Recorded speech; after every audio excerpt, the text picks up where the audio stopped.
Welcome to Dead Man Talking. Come with me as we step into the deep, dark forest of fear, and let's hope that we see sunrise in the morning. Tonight's story is the first in a second series written by myself, a brand new series. This series is set in the Lake District in the UK.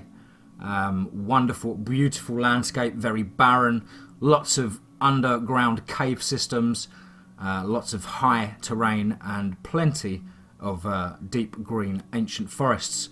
I hope you guys do enjoy this as much as I have writing it. Of course, please do let me know down below your comments. Please do like and share. If you want to support the show, I will leave a PayPal link in the description below. And really do appreciate any support you can, guys, even if you want to buy me a coffee. If you haven't subscribed to DMT, please do smash that subscribe button and hit the notification bell to stay up to date with all DMT content. Without further ado, guys, let's get into tonight's first chapter in a new series entitled The Whinlatter Forest Secrets. Let's get straight into that.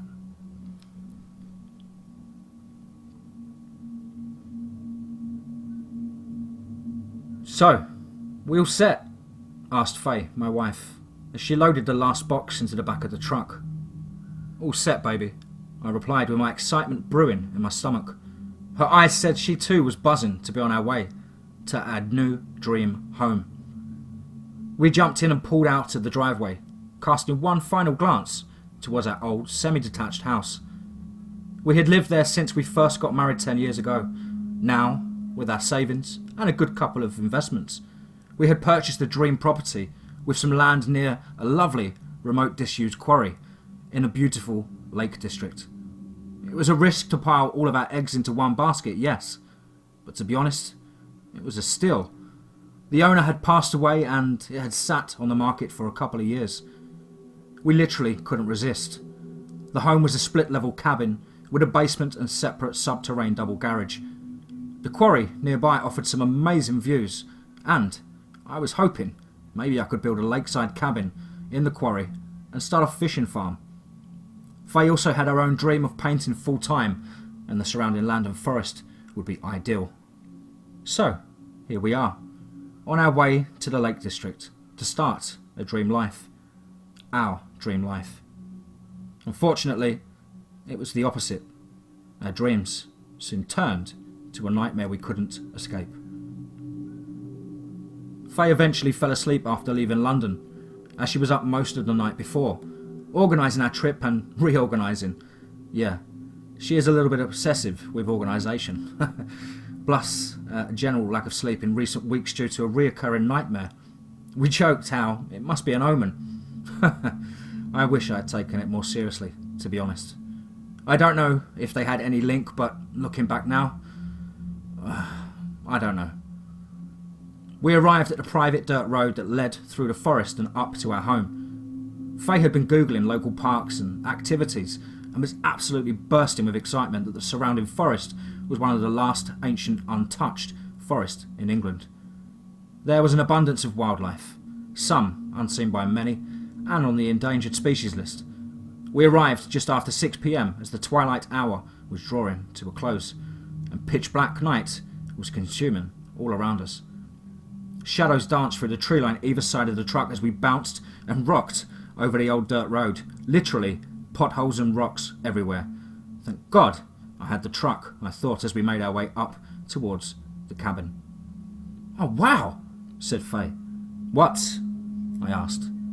It says here that the old mine and quarry uncovered some ancient burial chambers and graves. Whoa, spooks, I added. Yeah, definitely. Maybe I should do an EVP session, she asked. I retorted, as I wasn't really into all of that paranormal business. Damn that Zach Baggins and his immaculate hair. If it's really good, I can send it to Zach and the crew, she added. You see? Anyway, We finally pulled up to our beautiful cabin. It was now pitch black, the sky a majestic blanket of stars and wisps of clouds passing slowly overhead. The air was cool and had hints of the surrounding forest carried a pleasant scent in the air. "We're home," said Faye, smiling from ear to ear. "We sure are, baby," I replied, taking a second to scan the surrounding forest and views over the quarry, the moonlight and the stars twinkling on the water below. "Oh, it's beautiful," I said, looking over to Faye. But she was poking around over by the steps up to the porch of the cabin. "What is it, baby?" I asked. "You better come and look for yourself," she said with a wobble in her tone. As soon as I made my way closer, the smell hit me. "Oh, God," I said, trying to not throw up my recently ate McDonald's. It was a full-grown stag. Well, what was left of it. Its body was mangled and torn, deep scratches into the front shoulder that ran all the way down to its hind quarter. But worst of all, its legs.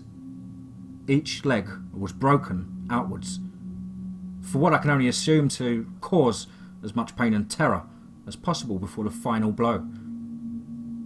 "His throat is ripped out, right, Dan?" said Faye, now a little bit of a shade of grey and white.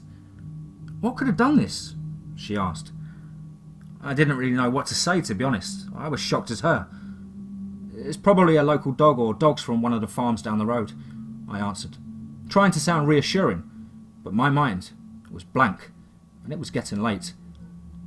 "I will get rid of it, honey. You go on inside and have a bath. I'll be in shortly," I offered, her face still staring at the destroyed throat.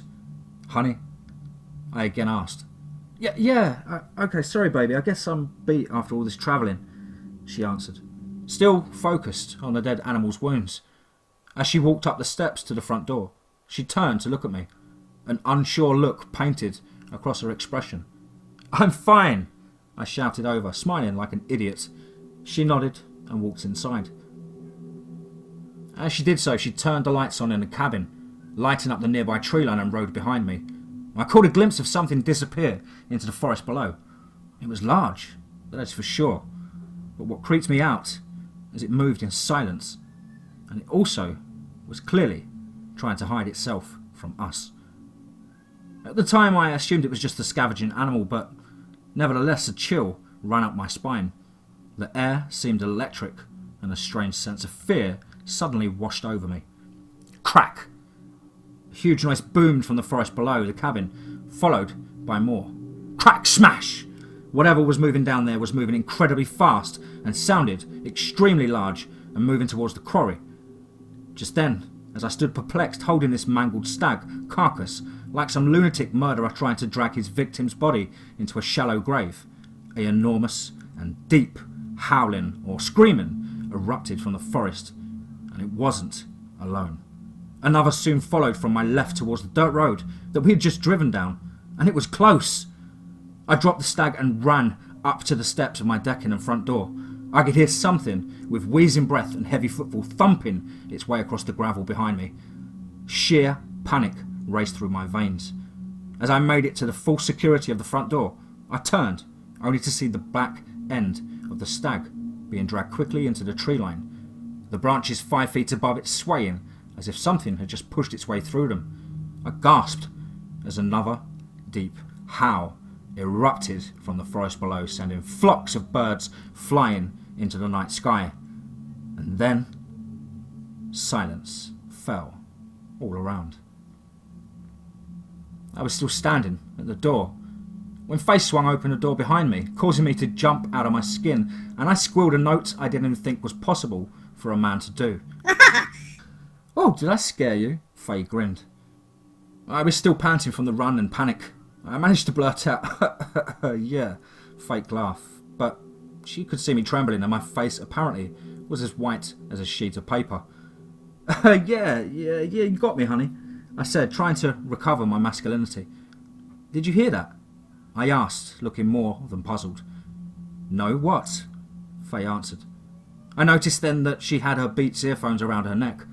Not wanting to panic her, I lied and said, "Oh, just some horrible fox making a racket out there," forcing a crooked smile upon my face. One last glance at the tree line and dirt road, but it was like nothing had happened at all. I shut the door and we had dinner, enjoying a bottle or two of red wine cuddled up around our new log fire. We watched the flames dance and flicker, and whatever was outside, it could wait until the morning. I have to say, sleep was sparse that night for both of us, me dreaming of being dragged into the forest just like the stag, and Faye with her reoccurring nightmares. But we were excited to start the first day to our new life. Faye wanted to go explore the surrounding forest and find a nice spot to have a picnic. I wanted to check out the quarry, but after last night, neither really excited me. So we chose a little hike south, out to a perfect spot to have lunch. "It's beautiful," said Faye as we walked to game trail, a short distance from the cabin. "It sure is." The beautiful deep rich green leaves and the ancient oak trees danced in the breeze as sunlight rays spun and glistened through the canopy above. "It's a bit quiet, don't you think?" I said. "Yeah, I was just thinking that a while back," said Faye. We paid no mind to the eerily quiet forest. In the UK we don't have big game predators, so a quiet forest really doesn't raise any alarm. We hiked for a solid 2 hours before we came to a small river and a clearing. "I think we found our spot," said Faye, smiling and taking in the picturesque surroundings, just us and the quiet babble of the river. Admittedly, it was incredibly beautiful as we sat, ate and watched a few dragonflies zip and zoom over the water to nature's melody, and even after the night before, my mind started to relax and we enjoyed lunch before packing up and heading back the way we had came.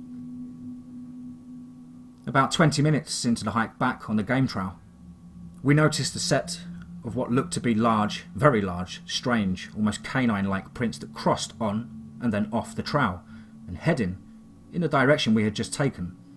"Wow, that must be a huge fox or dog out here," said Faye, examining the prints. "They have to be all of 5 or 6 inches wide and 8 to 9 long. I don't think it was a dog, honey. Honestly, I've never seen anything like this," I replied, trying not to panic her or myself. It was now pretty obvious to me, though, we weren't alone right now. Something had been following us.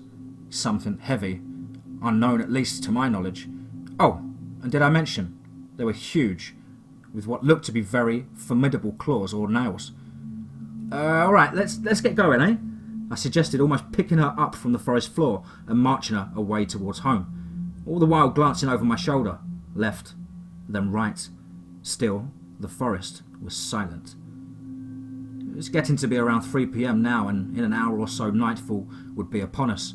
I sure as hell didn't want to be in the forest when it got dark, especially not with whatever the hell was out here with us. As we got closer to home, the trail had been obstructed here and there by small trees and branches. We were a little puzzled, to say the least. "Ooh, maybe we got squatches out here," Faye joked. I nodded, still keeping a watchful eye on our 6. It was a pain in the ass, but we eventually made it back to the cabin around 4:45 p.m, and we got washed up and ready for dinner. "I'm going to call my mum," said Faye. I started to get dinner ready whilst she was on the phone and turned to see her watching the BBC News while talking to her mother. It was a guy out in the middle of nowhere being blasted by rain and wind, desperately trying to relay the events surrounding a group of missing students, about 10 miles away from ourselves. "Officials say there is no reason to suspect foul play, although events surrounding the group's disappearance raises many questions for local authorities. David Randall of National Search and Rescue said this: "We are going to do all we can in finding this group of young individuals. We have ground teams in the area as we speak, and air support is on its way now. It is essential we find them in the next 24 hours, as the weather conditions are set to get a lot worse. Without shelter, they will surely perish, and the weather may cause us to pull out of the area until it clears up." Just then, Faye glanced at me looking dumbfounded. "What's wrong?" I asked. "The phone line just cut out," Faye replied. "Try it again," I said. I did, Dan. Nothing, throwing her hands either side with a puzzled expression. "It was probably the weather that's moving in. I'll call someone out in the morning, honey," I replied. Again, that chill ran up and down my spine. and the hairs on my arms stood up. Whatever was going on, it didn't feel good. Something was gnawing at the pit of my stomach. We put it to the back of our minds and settled down for dinner again. It was eerily quiet night, and the following day held that same eerie, stagnant ambience. The sky was a bleak grey and mauve as the trees rustled and creaked as the new stormy weather blew in. We decided to stay in for the day, and I had called out a repairman to sort out the phone line. He was eventually 2.5 hours late, arriving around 2 or 3 p.m, as he couldn't find the turnoff. Then his truck got stuck in the mud. Yep, I had to go down and pull him out. I have to say, I wasn't at all happy about having to sit there strapping the chains on his truck. The whole time, it was strange. It was like I could feel something was watching us. Well, it turned out I wasn't the only one. The repair guy was acting strange also. I noticed he kept glancing over his shoulder and over mine. He asked me how long we had lived there, and every time he asked, his gaze was piercing. Every answer I gave, he paused, keeping that long eye-to-eye glare. It gave me the creeps no end. As soon as he was free, I left to head home, and before I did, as I walked to my truck, he called out to me. "Hey! You better stay out of these woods after dark. A lot of missing hikers all over this valley. There is things here that shouldn't exist. Things beyond reason and mercy," he said with his index finger waving at me like a madman, his eyes crazed. I didn't know how to respond. For a second, we just stared, eyes locked. I was about to go back over and ask him what the hell he was referring to when Faye called. I gestured with my hands either side and said, "I'll be back in a bit." I needed to ask him some questions. He nodded and he tipped his hard hat at me. "Hey, what's up?" I answered. "Hey, I need you to come back and hang this door for me," Faye asked. "Sure, baby. I'll be up in 2 minutes." I hung up and got back in my truck and made my way back up the dirt road back home. As I was driving away, I glanced in the rearview mirror. The guy was just standing there watching me drive away.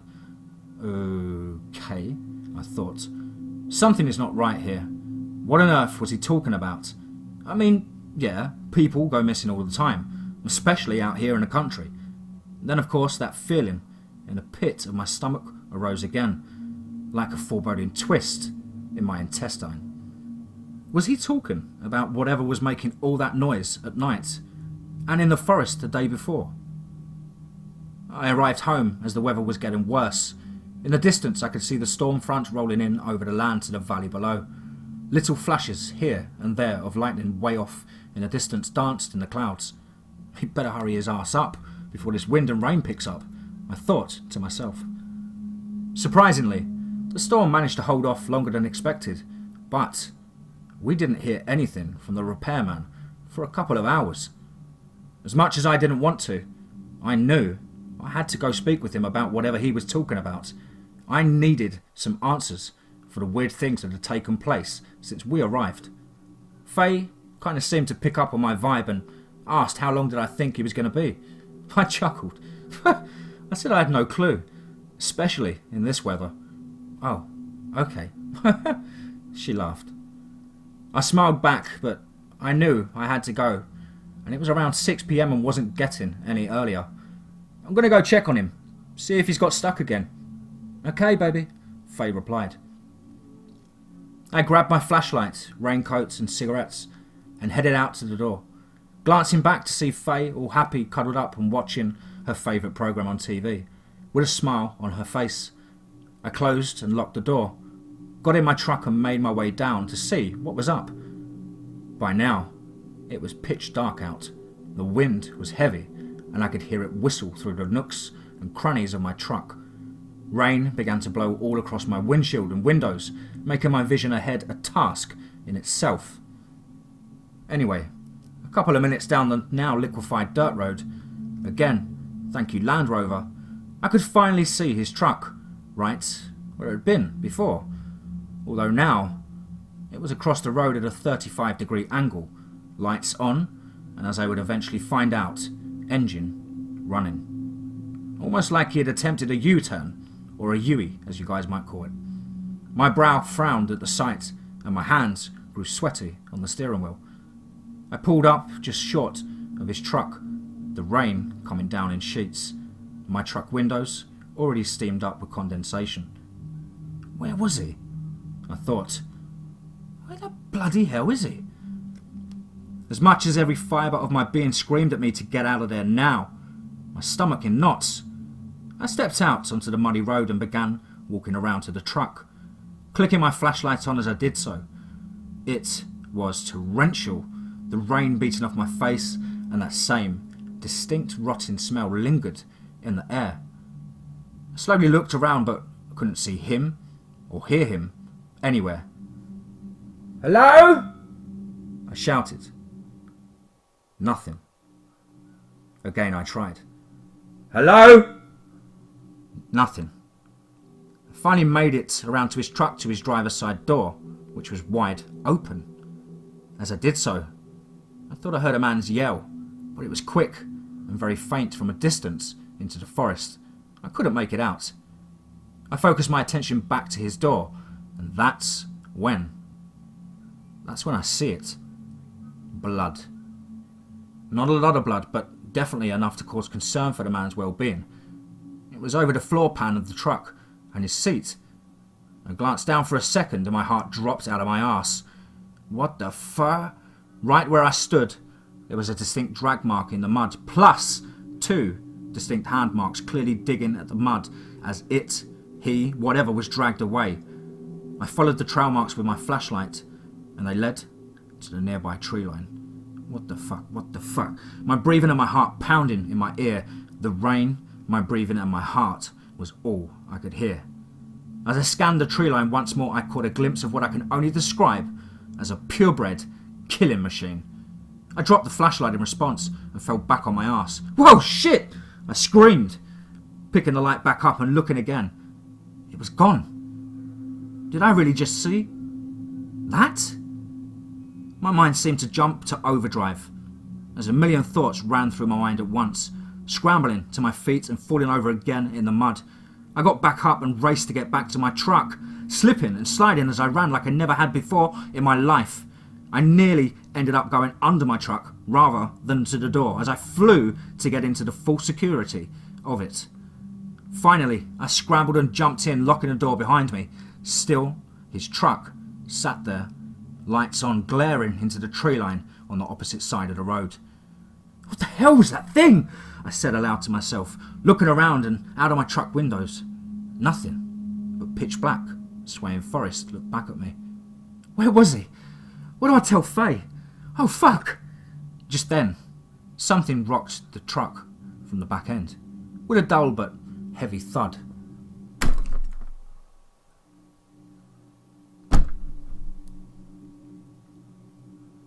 I gasped out loud and then cursed at myself for doing so. Reaching under my seat, I grabbed my only form of protection, my hatchet from B&Q's. Oh, for fuck's sake, yeah. I didn't know it yet, but I might as well have had a banana for all the damage my hatchet would do to this creature of pure violence and malice. Looking around, I couldn't see anything at all, and then it came again. I managed to see in my wing mirror a huge dark figure moving quickly into the tree line, but I couldn't really make out any details. It was too fast and dark out, and then my chest rumbled. Slightly at first, and then I heard it, a low, aggressive growling that resonated in my lungs and liver. My soul felt it. It was that deep. With this, I had had enough and started my truck to life, flooring the gas pedal, wheels spinning in the mud and clay. I whipped her round 180 degrees as fast as I could without wrecking her into the damn trees, and drove like I just stole it back to the cabin. Looking at my mirror, I could see something now huge burst out of the tree line, brush and branches flying through the air as it did so. It landed on the road and began chasing me. Oh shit! I screamed, flooring it even harder, pushing my truck to its limits. In these conditions, the engine roared as it fought the harsh and dangerous terrain of the dirt road. Glancing back, it was gaining on me, and it was on 2 feet. I was screaming the whole time. Come on, come on, come on, come on! I was finally approaching the turn up to my cabin driveway, and then my heart stopped beating as I realised, what the hell was I going to do now?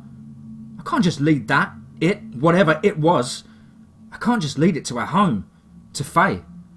I decided to drive straight past and deeper into the forest and up this winding dirt road. To where?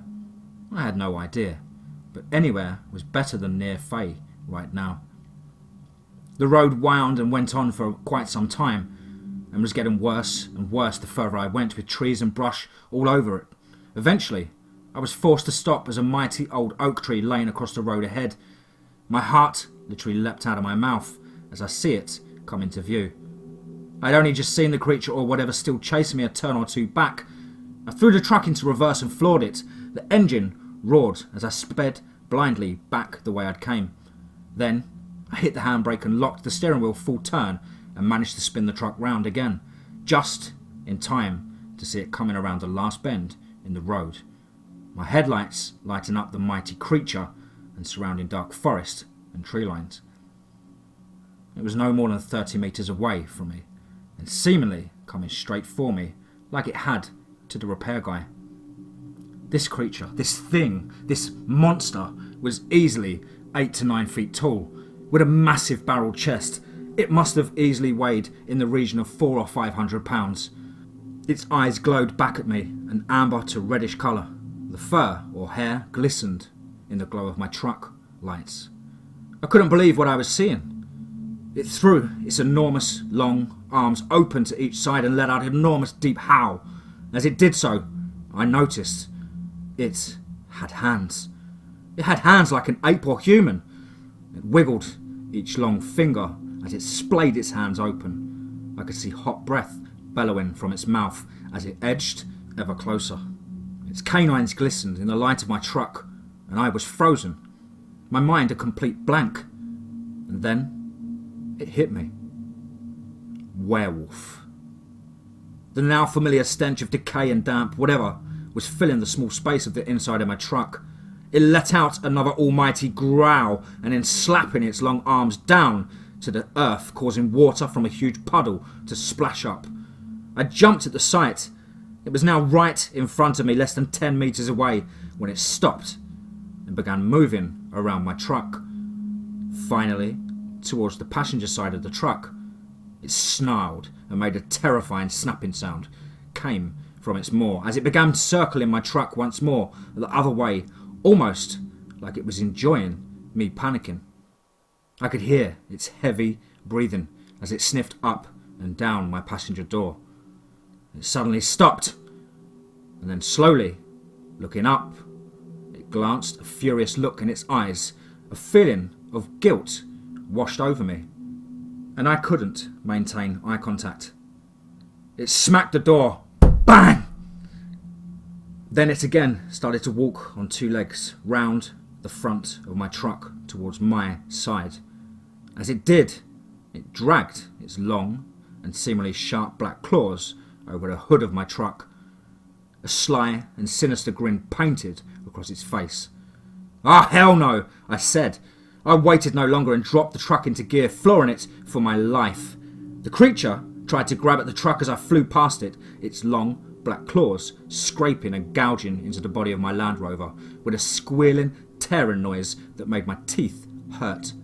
I watched in my mirror as it just stood there, eyeing me as I desperately tried to escape. Then I watched as I rounded the bend. It took 2 huge strides into the opposite tree line and was gone. By now, I was shaken and could hardly catch my breath as my body went into shock. I raced back home and flew through the cabin door, locking it like a crazy person before collapsing on the floor. Faye came rushing downstairs at the sight of me. "What's wrong, honey? What's wrong?" she asked. I tried to speak, but I found no words would come out. "Dan, you're scaring me. What happened? You've been gone for hours," she again asked, grabbing me by the head, looking into my eyes. I knew that she saw the terror right then and there. He was gone. I trailed off again. "Gone?" she asked. "Who? What do you mean gone? Faye again shaking me, trying to get some sort of explanation.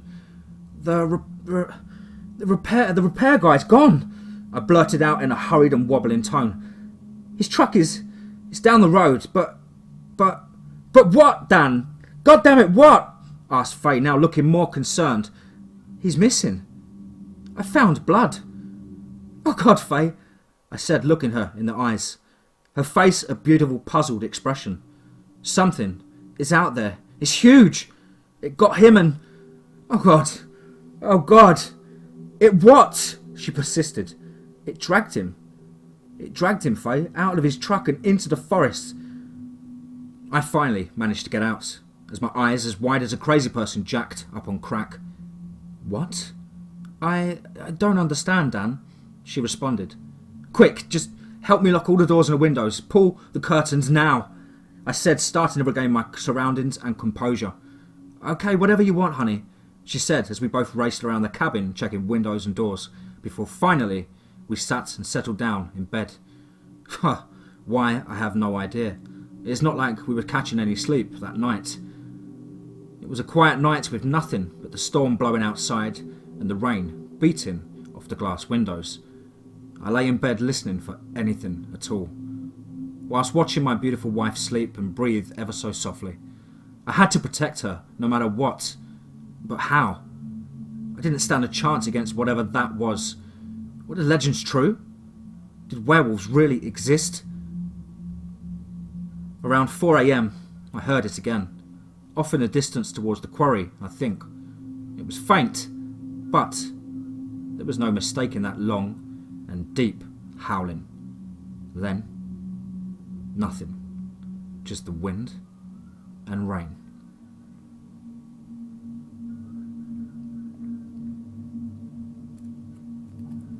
Hope you guys have enjoyed that first chapter. Of course, please do be brutally honest down below in the comment section. As ever, I do appreciate if you would like and share.